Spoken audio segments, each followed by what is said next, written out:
우리 함께 하나님의 말씀 함께 보시겠습니다. 신약 성경 요한일서 5장 1절입니다.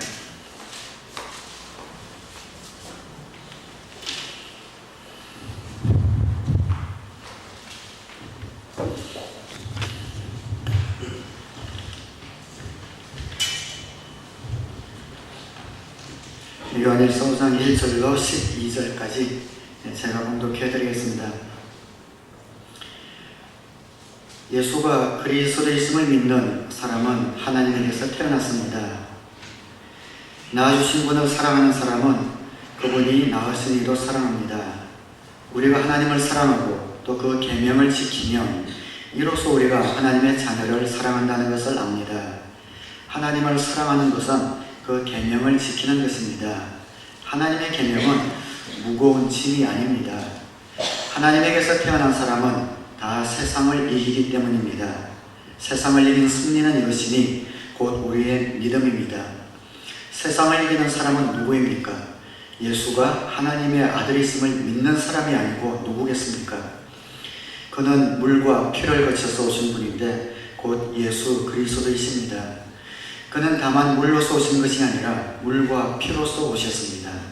성령은 정언하시는 분입니다. 성령은 곧 진리입니다.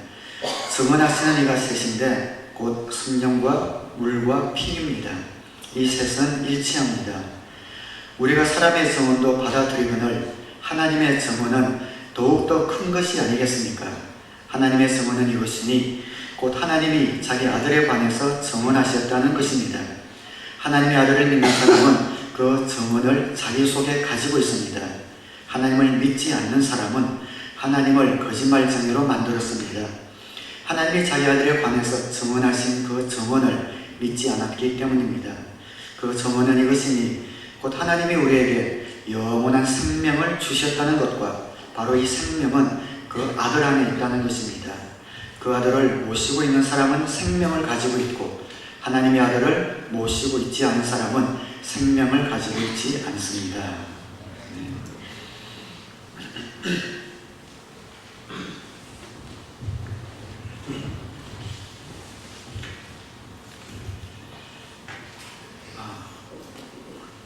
사도 요한은 처음에는 굉장히 성격이 급했던 사람으로 보입니다. 복음서에 보면 어떤 마을이 예수님을 거부하는 것을 보고 예수님 하늘에서 불을 내려서 마을을 혼내주십시오 라고 성격 급하게 예수님께 아뢰었던 우리의 아들이라는 별명이 붙여질 만큼 성격이 급했던 그런 제자였습니다. 그러나 오랜 기간 동안 예수님의 말씀과 또 성품을 닮아가면서 사랑의 사도로 변한 그런 제자이지요. 그래서 나중에는 이 요한을 사랑의 사도라는 별명을 붙여줬습니다. 그래서 요한일서, 요한 3서에 보면은 사랑에 관한 그런 말씀들이 절절히 새겨져 있습니다. 또 요한일서도 사랑에 관해서 계속 말씀을 하시고 나서 마지막 마무리는 의외로 믿음으로 그 말씀을 마무리하는 것을 오늘 본문에서 보게 됩니다. 그래서 요한일서를 끝내면서 믿음에 관한 주제로 끝을 냅니다. 그래서 오늘 본문을 통해서 우리가 믿는 믿음에는 어떠한 것이 있는가 세 가지를 우리가 발견할 수가 있습니다. 그러면 따라하시겠습니다. 믿음에는 증거가 있다. 우리의 믿음에는 믿을 수 있는 근거가 충분히 있다는 것이죠. 예수님이 하나님의 아들이시다라는 그런 근거가 있습니다.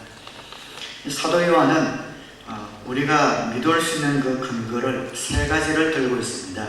물과 피와 성령이다 이렇게 들고 있죠. 본문에서 읽었습니다만 그 세 가지 정의이 있는데 바로 물과 피와 성령입니다. 그래서 물 하면은 여기에서는 예수님의 침례를 의미한다고 보면 됩니다. 예수님의 침례, 즉 다른 말로 하면 예수님의 사역을 의미한다고 볼 수가 있습니다. 예수님께서 공사역을 시작하실 때 침례를 받고 시작을 하셨습니다. 침례라는 것은 그런 어떤 공적인 어떤 일들의 출발을 알리는 그런 의미가 있습니다. 약혼했지만 결혼식을 올리고 그날부터 정식 부부 생활을 하게 되죠. 또 먼 나라의 선교사로 파송되는 선교사님들도 파송 예배라는 그런 형식을 거쳐서 임지로 떠나게 됩니다. 예수님께서도 30세쯤 공식 사역을 시작하실 때에 침례를 받으시고 그 사역을 시작하셨습니다. 그래서 즉 예수님의 사역이라는 것은 예수님이 하나님의 아들이라는 것을 증거한다는 겁니다. 복음서에 나타난 예수님의 3년간의 사역은 범상한 사람들이 할 수 없는 그런 이적들, 그런 말씀들을 행하고 가르치셨습니다. 그래서 그런 사역을 통해서 저분은 이 땅에서 태어나신 분이지만 하나님의 아들이시구나 하는 것을 보여주셨습니다. 그분의 가르침뿐 아니라 질병을 고치고 죽은 자를 살리시고 심지어 자연까지 정복하시는 이런 사역들을 통해서 이분은 하나님의 아들이시다 라는 것을 증거하셨습니다. 그런데 만약 예수님에게 이 가르침과 사역만 있었다면 사실은 조금 더 깊이 생각하면 위대한 성인 가운데 하나로 그냥 지나쳤을지도 모르겠습니다. 위대한 성인들이나 이 땅에 나타난 어떤 특별한 분들은 위대한 가르침도 있었고 또 어떤 기적도 행했기 때문입니다. 그래서 예수님이 하나님의 아들이다 라는 증거를 이 물, 즉 사역뿐 아니라 두 번째로 주신 증거가 바로 피입니다. 피는 예수님의 죽음, 십자가의 죽음과 부활을 의미한다고 볼 수 있겠습니다. 세상에 많은 성인이 있었지만 또 좋은 가르침과 또 특별한 어떤 기적들을 행한 사람도 있었겠지만 죽음 앞에서는 모두 무력했습니다. 그러나 예수님의 무덤만은 비어 있습니다. 죽으셨고 살아나셨습니다. 죽음을 이기고 부활하셨습니다. 가끔 뉴스에 보면 우리 주에도 죽었다가 깨어났다, 며칠 만에 몇 시간 만에 깨어났다라는 뉴스를 보긴 하지만 가끔 몇 시간 잠시 죽었다 깨어났을 뿐 또 다 죽게 됩니다. 그러나 영원히 죽지 아니할 몸으로 다시 살아나신 분은 바로 예수님밖에 없습니다. 그래서 예수님의 사역과 그분의 죽음과 그분의 부활을 보고 이분은 하나님의 아들이구나 라는 우리 믿음의 근거가 여기에 있는 겁니다. 그런데 어떤 분들은 성경을 많이 읽어서 예수님의 사역에 대해서 잘 알고 있습니다. 또 예수님의 돌아가심과 부활하심에 대한 증거를 보면서도 또 믿지 못하시는 그런 분이 있습니다. 그것이 역사적인 사실이다라는 것은 머리로는 이해가 되는데 믿기 힘든 이런 분들이 있습니다. 그래서 예수님이 하나님의 아들이시다라는 이 증거를 그분의 사역과 죽음과 부활뿐 아니라 성령님을 통해서 우리에게 증언해주고 계시는 것이죠. 성령님은 예수님이 하나님의 아들이다 라는 이 사실이 우리 가운데 진리로 들어올 수 있도록 돕는 그런 분이십니다. 물과 피가 객관적인 사역이라면 성령님은 주관적인 증인이 되십니다. 예수님의 사역과 그분의 죽음과 그분의 부활은 역사적인 사실, 객관적인 사실입니다. 그러나 객관적으로 예수님이 하나님의 아들이다 라는 것을 증거하는 것이 물과 피이지만 그것을 우리 가운데 주관적으로 증언하시는 분이 바로 성령님이시라는 겁니다. 물과 피, 예수님의 사역과 그분의 죽음과 부활, 예수님은 모든 인류를 위해 돌아가셨다라는 것을 증언하고, 그러나 예수님이 인류를 위해서 돌아가신 그 예수님이 바로 나를 위해 돌아가셨다라는 것으로 바꾸어 주시는 분이 바로 성령님이십니다. 그것이 바로 성령님의 역사입니다. 그래서 객관적이고 주관적인 물과 피와 성령님의 이런 증언을 통하여 예수님은 정말 하나님의 아들이시다라는 믿음의 근거를 우리에게 제시해주고 있는 겁니다. 그런데 이 성령님의 증언은 우리가 가만히 기다린다고 오는 것이 아닙니다. 오늘 예배도 참석하고 하면 믿어지나 하는데, 물론 하나님이 워낙 좋으신 분이라 그냥 우리의 은혜를 베풀기도 하시지만 성령님의 이 증언, 역사 가운데 주님이 이루어 놓으신 사역과 죽음과 부활을 통해서 이루어놓으신 그 구원이 우리 것이 되기 위해서는 우리의 결단이 필요합니다. 성령님의 그 정은, 그 역사는 우리가 믿기로 결단할 때 그때 비로소 우리의 것이 됩니다. 내가 예수님이 하나님의 아들이심을 믿기로 결정할 때 그때 성령님이 도와주십니다. 그리고 자주 드리는 말씀이지만 한 60-70% 믿을 만한 증거가 있을 때 믿기로 결단하게 되면 나머지 30-40%는 성령님이 체험을 통해서 그것을 확증시켜 주시고 또 채워주시는 것을 우리가 경험합니다. 순서는 항상 이렇다라는 것을 여러분이 꼭 기억했으면 좋겠어요. 믿기로 결정할 때 성령님이 내게 역사한다. 믿기로 결정하면 성령께서 예수님이 하나님의 아들이시라는 것을 우리에게 경험을 통해서 채워주신다. 그렇게 생각하시면 됩니다. 이것은 주님을 처음 믿는 분들뿐 아니라 이미 예수님을 믿은 분들에게도 똑같이 적용되는 사실입니다. 하나님 믿음을 주세요. 믿음을 주세요. 이렇게 기도하는 것도 좋지만 그러나 우선 믿기로 결정한 다음에 성령님께서 우리에게 확신을 더해주신다라는 것을 아셔야 합니다. 내가 믿겠습니다 하면 성령께서 오셔서 우리의 믿음에 확신을 더해주십니다. 믿음은 언제나 결단입니다.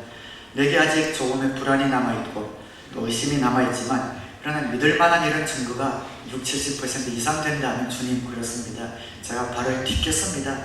결단하겠습니다. 믿겠습니다. 할 때 성령께서 우리의 믿음의 결단에 체험을 통해서 채워주시는 겁니다.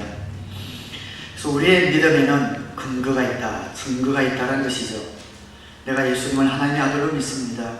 예수님을 영접합니다. 라는 이러한 믿음의 이러한 우리의 믿음은 그냥 덮어놓고 믿는 것이 아니라 역사 속에서 주님이 이루어 놓으신 그분의 사역과 십자가의 죽음과 부활과 성령님의 정언을 통해서 우리에게 주시는 충분한 근거가 있는 그런 사실이다라는 것을 요한이 강력하게 증거를 하고 있습니다.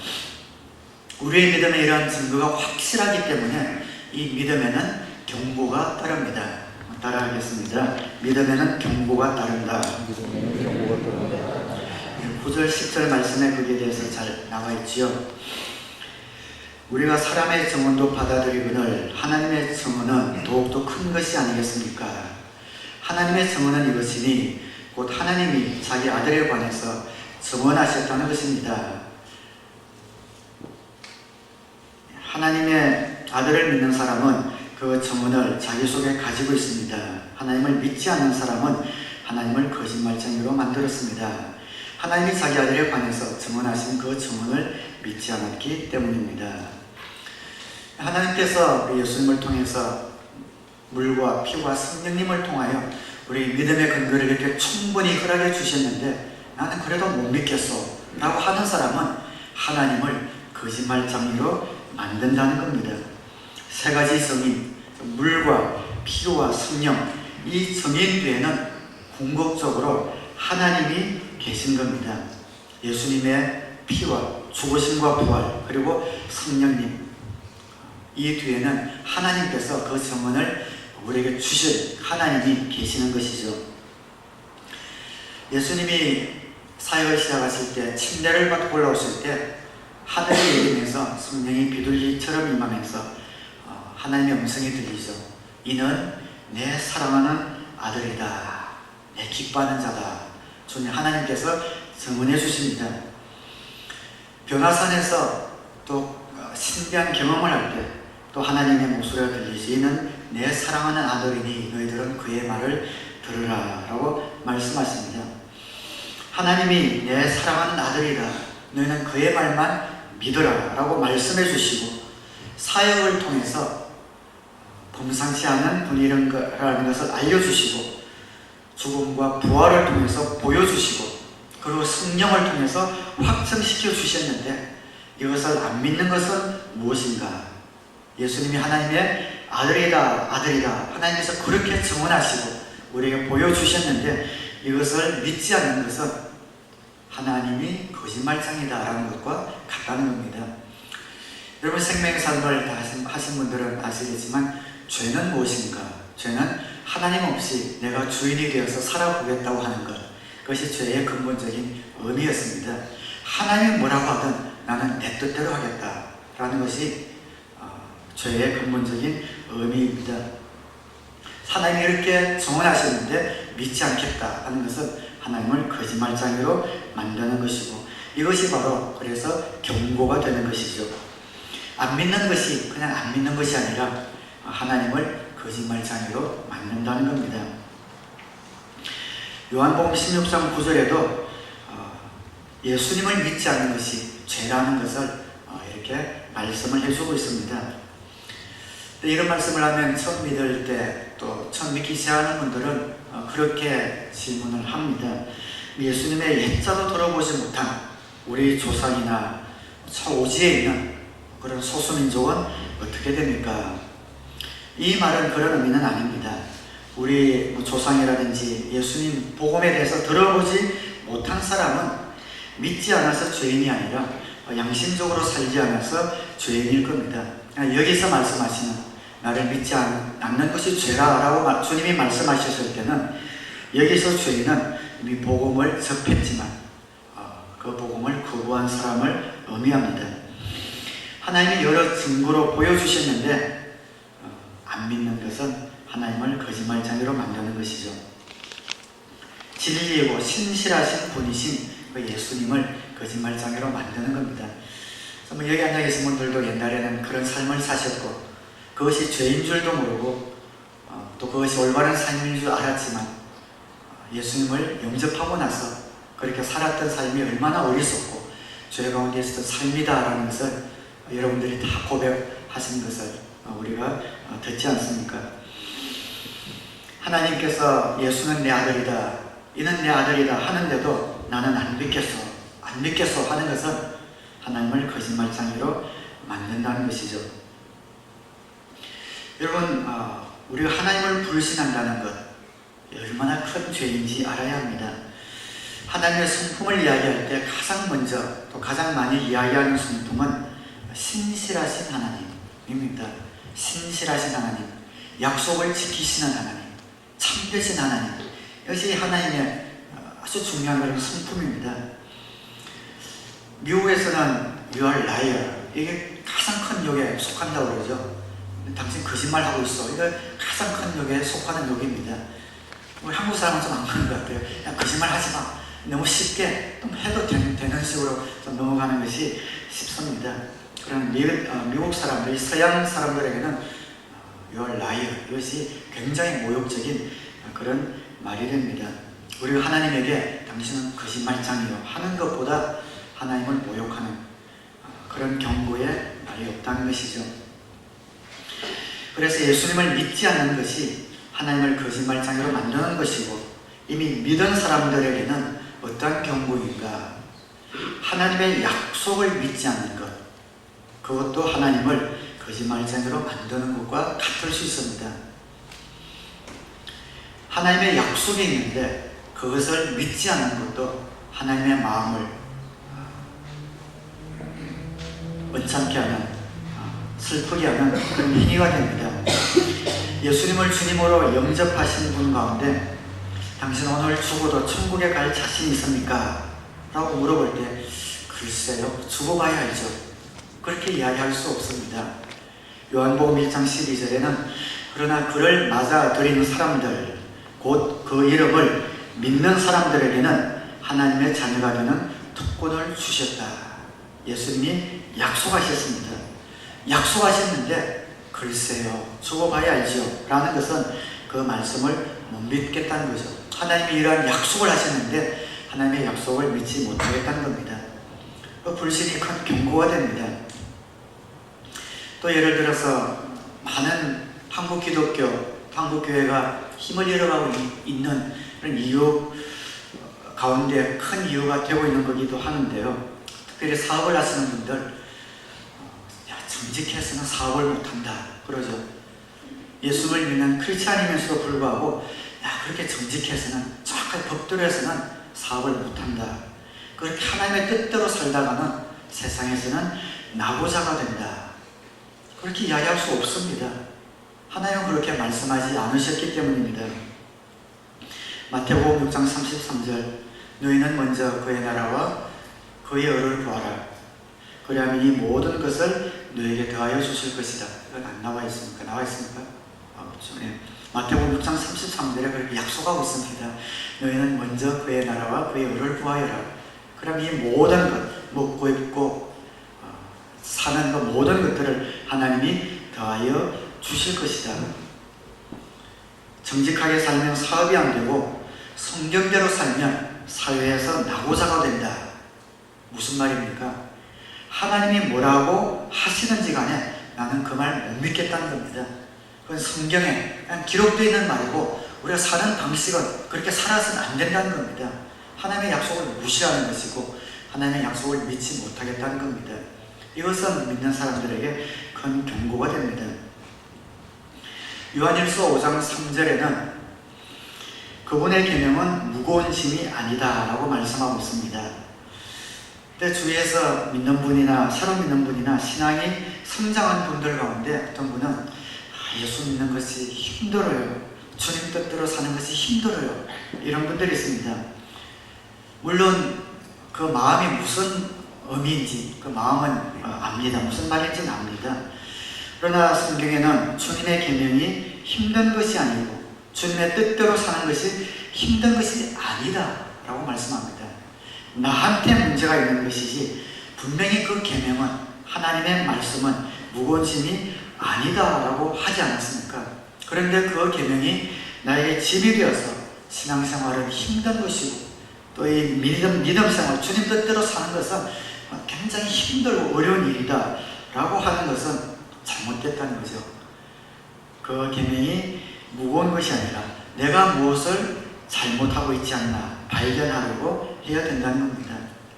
주님의 계명은 무거운 짐이 아니고 우리에게 바른 빛과 진리와 생명과 행복을 갖다주는 그런 기준이 되는데 그 주님 뜻대로 사는 것이 힘들다면 나에게 무슨 잘못이 있는가? 내가 그것을 알아봐야지. 힘들어. 주님 뜻대로 사는 것은 힘들어. 이렇게 이야기한다면 하나님을 거짓말쟁이로 만드는 겁니다. 하나님은 신실하신 분이시고 약속을 지키시는 분이십니다. 우리가 그냥 죽기밖에 더 하겠나 라는 이런 마음으로 그 말씀 붙들고 살아보면 살아가시는 것이 성경의 진리입니다. 사는 것이 왜 이렇게 힘들어? 사는 것이 너무 외로워. 그래서 우리 믿는 자들은 그런 이야기 쉽게 고백해서는 안 됩니다. 아브라함에게 너를 통해 큰 민족을 이룰 것이다. 하나님 약속하셨잖아요. 그 안에는 폐경기고 아브라함도 이미 나이가 들었는데 너를 인하여 큰 민족을 이루겠다. 안 이루셨습니까? 이루어졌잖아요. 하나님이 이루셨습니다. 하나님이 약속하시고 이루지 못한 약속은 하나도 나오지 않습니다. 그러면 우리를 향한 약속도 이루실 것 아닌가라는 이런 믿음을 우리가 가져야 합니다. 사람들은 약속했지만 신실하지 못하기 때문에 못 지킬 수 있고 신실하지만 그 약속을 지킬 만한 능력이 없기 때문에 약속을 못 지킬 수도 있습니다. 그러나 하나님은 신실하실 뿐 아니라 능력을 지키시는 하나님이시고 능력이 있으신 분이시기 때문에 그 약속을 반드시 이루실 수 있는 분이시기 때문에 하나님의 약속을 여러분의 삶 가운데 진리로 받아들이기를 주님의 이름으로 축원합니다. 하나님의 약속을 믿어서 믿음에서 오는 이런 안식을 맛보시고 하나님을 기쁘게 여기는 저와 여러분 되시기를 다시 한번 주님의 이름으로 축원합니다. 우리 믿음에는 제가 세 번째 한번 따라하겠습니다. 믿음은 영생을 누리게 한다. 영생하면 영원히 사는 것이죠. 그러나 영원히 사는 것이 다는 아닙니다. 성경에서의 영생은 영원하신 하나님과 관계를 갖는 것을 영생이라고 이야기합니다. 영원하신 하나님과의 관계는 영원히 계속됩니다. 사람들과의 관계는 틀어짐으로 인해서 단절되기도 하고요. 또 멀리 이사가면서 또 단절되기도 하고 한 사람이 죽음으로써 단절되기도 합니다. 그러나 하나님과의 관계는 영원히 지속됩니다. 죽음조차도 하나님과의 관계의 단절이 아니라 관계의 완성입니다. 우리의 죽음을 통하여 영원한 관계 속으로 그 관계가 완성되는 것이죠. 근데 하나님은 어떤 분이신가? 사랑이 많으시고 우리에게 은혜 베풀기를 절비하시는 분이시고 축복 주시기를 원하시는 분입니다. 그래서 우리가 영생하면은 물론 천국에서 죽음이라는 관문을 통과하여 영원한 영생이 완성되는 천국이 있겠지만 그 관계, 하나님과의 관계는 여기에서부터 시작된다라는 것을 우리는 알아야 합니다. 하나님과의 영생의 관계는 속에 들어가면 우리 삶 가운데 보람과 기쁨과 행복이 있다는 것을 성경이 약속을 하고 있습니다. 그래서 이 영생에 관해서 사도 요한은 정확하게 세 가지를 말씀을 하고 있습니다. 영생은 주어지는 것이라는 것이죠. 쟁취하는 것이 아니라 주어지는 것이라는 겁니다. 11절 말씀에 빨간색으로 표시를 해놓은 부분입니다. 그 정언은 이것이니 곧 하나님이 우리에게 영원한 생명을 주셨다는 것과 우리가 쟁취하는 것이 아니라 완전한 기쁨과 행복과 이 보람은 주님께서 우리에게 주시는 것, 쟁취하는 것이 아니라 수동적으로 받는 것입니다. 그래서 여러분이 여러분의 삶 가운데 진정한 삶의 보람과 삶의 기쁨, 행복을 추구한다면 그것은 우리가 쟁취하는 것이 아니라 하나님으로부터 받는 것이다. 그 관계 속에 들어갈 때 하나님으로부터 주어지는 것이다 라는 것이 영생에서 오는 첫 번째 복입니다. 그리고 영생은 그리스도 안에 있다라고 말씀하고 있습니다. 그리스도를 떠나서는 맛볼 수 없는 것. 이 영생은 금방 말씀드렸다시피 하나님과의 관계 속에서 맛보는 그런 기쁨과 보람과 행복을 이야기합니다. 그리스도를 떠나서는 그 인생의 의미와 보람을 찾고자 해도 얻어지지 않는다는 것이죠. 12절에 그 아들을 모시고 있는 사람은 생명을 가지고 있고 하나님의 아들을 모시고 있지 않은 사람은 생명을 가지고 있지 않습니다. 그리스도 안에 있다는 겁니다. 예수님이 계시지 않는 삶은 재미는 있을지 모르지만 기쁨은 없습니다. 편리함은 있을지 모르지만 평화는 없습니다. 쾌락은 있을지 모르지만 행복은 없습니다. 왜인가? 예수님을 빼고서는 이 영생이 갖다 줄 수 있는 이런 만족과 행복을 줄 수 없기 때문입니다. 영생은 하나님과의 관계 속으로 들어가는 것이고 그 관계 속에 들어가야만 비로소 맛볼 수 있는 이런 참된 기쁨과 보람과 행복은 그리스도를 떠나서는 받을 수 없는 것이기 때문에 그렇습니다. 예수님 안에 영생이 있기 때문입니다. 그리고 그 영생은 지금부터 누릴 수 있다는 것이죠. 12절에 그 아들을 모시고 있는 사람은, 그래서 헬라에서 현재 진행형으로 이렇게 표현이 되어지고 있습니다. 영생은 우리가 가질 것이 아니라 현재 가진 사람들, 그런 표현입니다. 영원한 천국에서의 그런 영생을 맛보기 전에 이 땅에서 하나님과의 관계 속에 그리스도를 통해 들어갈 때 이미 우리는 그 영생의 기쁨과 만족을 누릴 수가 있습니다. 저는 여러분의 삶이 그 영생의 관계에서 맺어지는 기쁨과 보람과 행복이 날마다 넘쳐나게 되기를 우리 주님의 이름으로 축원합니다. 이 영생에서 맺어지는 이러한 복은 우리 크리스찬의 권리인 동시에 저는 책임이라고 생각합니다. 우리의 권리입니다. 그리스도를 통하여 주님과 하나님과 영원한 관계 속에 들어갈 때 주어지는 우리의 권리입니다. 그래서 우리 크리스찬은 행복해야 합니다. 그런 책임이 또한 있습니다. 안 믿는 사람들이 예수 믿는 사람을 볼 때에 매일 죽겠다 이러면은 믿을 만한 어떤 메리트가 없잖아요. 믿을 만한 어떤 근거가 없습니다. 매일 세상 사람들보다 더 찌푸린 얼굴로 이 인생이 힘들다, 정말 짜증난다 이렇게 살아간다면 예수님을 믿을 만한 그런 마음이 생기지 않을 겁니다. 예수님을 믿고 나도 그 영생을 선물로 받고 싶다라는 그런 욕구가 어떻게 생기겠습니까? 그래서 이 행복은, 우리 그리스도인의 행복은 권리이자 책임입니다. 그런데 왜 이런 영생의 맛을 많은 그리스도인들이 맛보고 있지 못할까요? 왜 그 사람을 볼 때에 정말 저 사람처럼 살고 싶다라는 그런 거룩한 호기심을 불러일으키지 못할까요? 가장 큰 이유는 그 영생이 여기에서부터 이루어지는 것, 그 관계 속에서 나타나는 것이라는 것을 아마 몰라서 그럴지 모르겠습니다.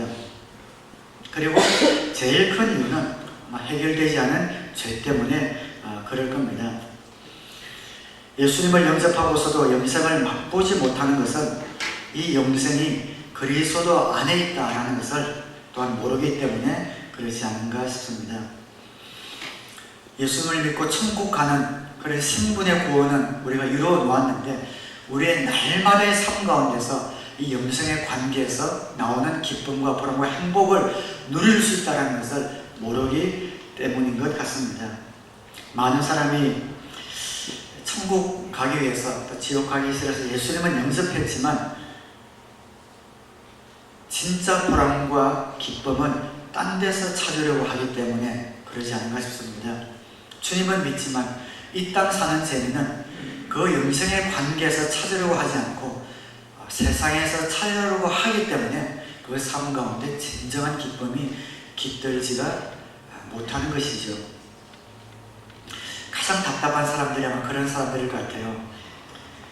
나는 좀 죽기 전에 세상 재미 좀 다 봤다가 예수 믿겠다, 이런 사람들이 있죠. 멍청한 사람들입니다. 왜 그런가? 그렇게 이야기하는 그 말의 가정에는 어떤 가정이 있습니까? 예수 믿는 것이 재미없다는 것이죠. 그러니까 예수 믿는 것은 천국은 가기 위해서 믿긴 믿는데 재미없으니까 이 땅에 누릴 것 누릴 건 다 누려보고 죽기 전에 뭐 예수 믿겠다. 예수 믿는 것이 재미없다는 그런 가정이 있기 때문에 그런 이야기를 하는 겁니다. 믿지 않는 분들이 그런 이야기를 한다면 우리 책임이 있습니다.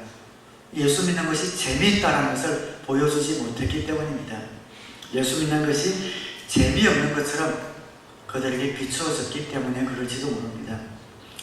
그럼 예수님 믿는 것 재미있으십니까? 예수 믿는 것이 행복하십니까? 예수님 믿는 것이 보람이 있었습니까? 정말 예수님 아니었다면 내가 어떤 삶을 살았을까? 끔찍할 그런 마음이 들 정도로 날마다 그 주님이 여러분에게 소중하신 분이십니까? 예수님 안에서 누리는 기쁨, 보람, 행복이 매일 웃고 살라는 것은 아니지만 우리의 삶 가운데서 은은하게 비춰진 그런 모습은 우리가 살 수 있지 않아요? 그런 모습이 정말 예수님이 내 삶 가운데 모든 것이고 원리이시고 기준이시고 근거이시고 전부이시다는 것이 우리 삶 가운데서 은은히 비춰지는, 낭만과 절망 가운데서 흔들리지 않고 기쁨 가운데 살아가는 그런 모습이 있을 때 예수 믿고 싶다 라는 그런 마음이 드는 겁니다. 세상 기쁨 다 누리다가 죽기 전에 예수 믿겠다, 이런 말은 잔치상을 차려놓았는데 나에게는 죽을 주세요, 이 상은 죽기 전에 먹겠습니다 라고 하는 말과 아마 같을지 모르겠습니다. 우리 크리스찬이 정말 삶의 보람과 이 행복이 그리스도 안에 있는데 이것을 추구하지 않고 자꾸 딴 데서 찾습니다. 그런 모습들이 주님을 모르는 분들에게 영생의 그런 기쁨을 증거하지를 못하고 있습니다. 영생은 지금부터 누리는 것을 몰라서 아마 그러지 않나 싶습니다.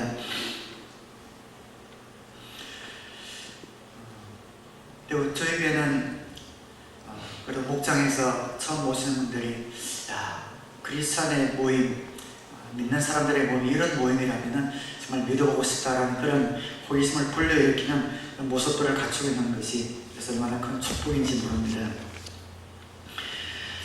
그리스도인들은 예수를 믿는 그런 기쁨, 보람, 행복이 우리 삶 가운데서 서며 나와야 합니다. 믿는 지체들끼리, 형제들끼리, 자매들끼리, 믿는 교우들끼리는 빨리 화해해야 합니다. 천국 가서 다 만날 사람들이기 때문이죠. 그래서 여기에서 영생을 맛보다가 그 영생을 누리다가 천국에서는 완성이 되는 겁니다. 천국에도 상이 있습니다. 천국도 누리는 정도가 다릅니다. 그러면 그게 뭔 천국이냐 쉽게 생각하지 마시기 바랍니다. 천국은 그냥 공노한 상태에서 매일 찬양만 하는 그런 곳이 라기보다 거기에도 조직이 있고 일이 있고 어떤 그런 성취감 있는 그런 곳이라고 생각을 해요.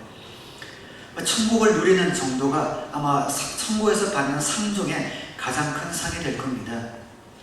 여러분 캐나다 와서 캐나다를 누리는 분들이 있잖아요. 자연과 또 사회와 문화와 많이 누리고 사는 분들이 있는 반면 10년, 20년, 30년을 살아도 이놈의 나라 한국 가고 싶은 맨날 이 땅에 살면서도 누리지 못하는 분이 있습니다. 똑같이 살지만 이곳을 누리는 분은 날마다 기쁘지요. 누리지 못하면 날마다 삶이 기쁘지가 않습니다. 천국에서 기쁨이 없는 건 아니겠지만 천국을 누리는 정도가 다를 것은 분명할 것 같아요. 이 땅에서의 우리의 삶의 믿음의 목표는 예수님을 닮는 겁니다. 예수님을 닮는 것만큼 그 예수님 안에 숨겨진, 예수님 안에 준비되어진, 예비되어진 그런 축복을 우리가 누릴 수가 있습니다. 예수님을 닮는 것만큼 우리는 이 땅에서의 풍성을 누릴 수 있을 뿐 아니라 천국에서도 예수님을 닮은 만큼 천국을 저는 누릴 수 있다고 생각해요. 그래서 예수님을 닮는 것이 그렇게 중요합니다. 근데 예수님을 닮기 위해서는 축복을 통해서 예수님을 닮아가지 못합니다. 축복을 통해서 하나님이 주시는 어떤 확신 가운데 주님 믿기 원하는 그런 동기부여는 될 수 있지만 예수님을 닮는 것은 고난입니다. 그래서 이 고난의 신비가 있는 거죠. 고난을 통해서 예수님을 닮아갑니다. 그래서 하나님께서 예수님을 닮게 만드는 도구는 이제 두 가지라고 제가 말씀을 드리죠. 관계와 고난. 고난을 통해서 인내라는 것을 넘어서서 우리는 예수님을 닮아가고요. 관계 속에서 부딪히면서 또 갈등하면서 나의 그런 모난 부분들이 깎여져 나가면서 예수님을 닮아갑니다.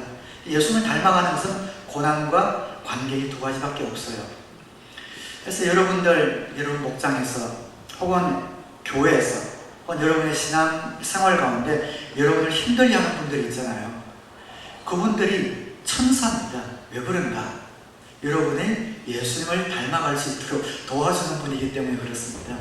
나를 힘들게 하는 그분을 통해서 내가 참고 인내하고 또 포옹하고 용납하는 법을 배우면서 예수님을 닮아가는 겁니다. 그래서 그분은 나를 예수님 닮게 만들어주는 그런 천사예요. 그런 생각을 해봅니다. 저와 여러분 여기 몇십 명의 우리 성도님들이 계시는데요. 그런 관계와 고난을 통해서 여러분들이 날마다 지금 예수님을 닮아가고 있거든요.